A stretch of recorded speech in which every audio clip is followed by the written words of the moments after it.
The African Union has agreed to keep its peacekeeping force in Somalia for a further 2 months. But the AU's Peace and Security Council appeared to make little progress on the problem of replacing Ethiopian troops when they leave at the end of the year. Ethiopia has rejected pleas to phase its withdrawal in coordination with the arrival of fresh forces in a country that has lacked an effective government since 1991. Well, Professor Brook Beshah is the former Ethiopian Deputy Ambassador to the US and is now Professor of Security Policy Studies at George Washington University, and he joins us now. Welcome to BBC News.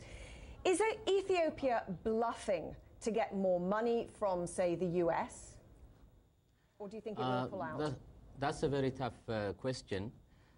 In regard to, from the Ethiopian government's point of view, Ethiopia's national interest is at stake. Hence, it has to take some military action, and hence it has intervened. From the Somali point of view, Ethiopia has invaded Somalia.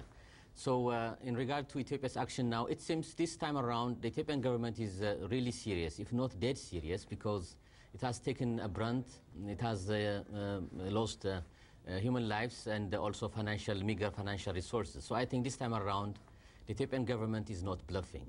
So how will the small, beleaguered AU peacekeeping force in Somalia manage on its own? Exactly, that's the question.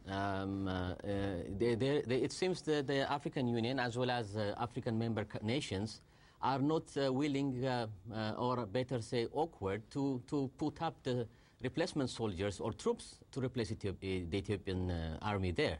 So unless and otherwise, the African Union and also African member countries get their acts together, and according to the principle and letter of the African Union Charter, send their troops to Somalia, Ethiopia would be stuck continuously.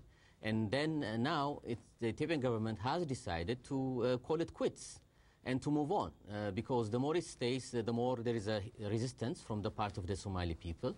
Because, as you know, historically, there is a very long-lasting animosity between the Ethiopian governments and the Somali governments. The more they stay, the more they will feel the pressure. So, sorry to interrupt, but perfect opportunity for hardline Islamist forces to take control of this already failed state. Absolutely, absolutely. Now, I mean, the door is wide open for the Al-Shabaab group to take over Somalia.